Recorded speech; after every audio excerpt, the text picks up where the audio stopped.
ജപ്പാനിലെ ഇക്കിഗാവ സിറ്റി സൂയിലെ ദയനീയമായ ഒരു കാഴ്ചയായിരുന്നു പഞ്ച് എന്ന 7 മാസം മാത്രം പ്രായമുള്ള ആ കുട്ടിക്കുരങ്ങ് തൻ്റെ അമ്മയുടെ സ്നേഹം ലഭിക്കാതെ അവിടെ ഒറ്റയ്ക്ക് വളരുന്നത്. ഓരോ തവണ അടുത്ത് ചെല്ലുമ്പോഴും ആ അമ്മ അതിനെ അകറ്റി നിർത്തുന്നു.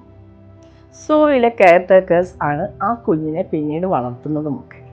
ഒറ്റപ്പെടലിന് വല്ലാത്ത വേദനയാണെന്ന് മനസ്സിലാക്കിയ അവർ അതിനൊരു കുരങ്ങൻ പാവയെ കൂട്ടിനായി നൽകുകയും ചെയ്തു. അമ്മയുടെ ചൂടിന് പകരം ആ ജീവനില്ലാത്ത പാവയിൽ പഞ്ച് ആശ്വാസം കണ്ടെത്തി.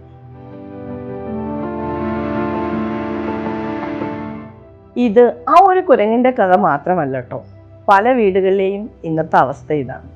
പല മാതാപിതാക്കളും അവരുടെ ജോലി തിരക്ക് കാരണവും കുടുംബ പ്രശ്നങ്ങൾ കാരണവും ഉണ്ടാകുന്ന ഫ്രസ്ട്രേഷൻസ് കുട്ടികളുടെ അടുത്താണ് തീർക്കുന്നത്. മാതാപിതാക്കളിൽ നിന്ന് ലഭിക്കാത്ത സ്നേഹം തേടി പല കുട്ടികളും ലഹരിയിലേക്കോ തെറ്റായ കൂട്ടുകളിലേക്കോ വഴിമാറി പോകാറുമുണ്ട്. കാലം എത്ര മാറിയാലും ഒരു കുട്ടിക്ക് ഏറ്റവും ആവശ്യം എന്നും മാതാപിതാക്കളുടെ സ്നേഹം തന്നെയാണ്. നിങ്ങൾ എത്ര തിരക്കുള്ള ഒരു പേരൻ്റ് ആണെങ്കിലും നിങ്ങളുടെ കുട്ടികളുടെ കൂടെ കുറച്ച് ക്വാളിറ്റി ടൈമെങ്കിലും സ്പെൻഡ് ചെയ്യുക. നിങ്ങളുടെ കുട്ടികളെ നിങ്ങളുടെ ഫ്രസ്ട്രേഷൻസ് തീർക്കാനുള്ള ഒരു ടൂളായി ഒരിക്കലും കാണരുത്. ഒരു കാരണവശാലും അവരെ അവോയ്ഡും ചെയ്യരുത്. നിങ്ങൾ അവരുടെ കൂടെ ഒരു നല്ല സുഹൃത്താകുക. നാളെ അവർ വളർന്നു വലുതാകുമ്പോൾ ഓർത്ത് വയ്ക്കുന്നത് നിങ്ങൾ അവർക്ക് നൽകിയ കളിപ്പാട്ടങ്ങളെക്കുറിച്ചല്ല, മറിച്ച് അവർക്കായി നിങ്ങൾ മാറ്റിവെച്ച ആ നല്ല സ്നേഹനിമിഷങ്ങളെക്കുറിച്ചായി.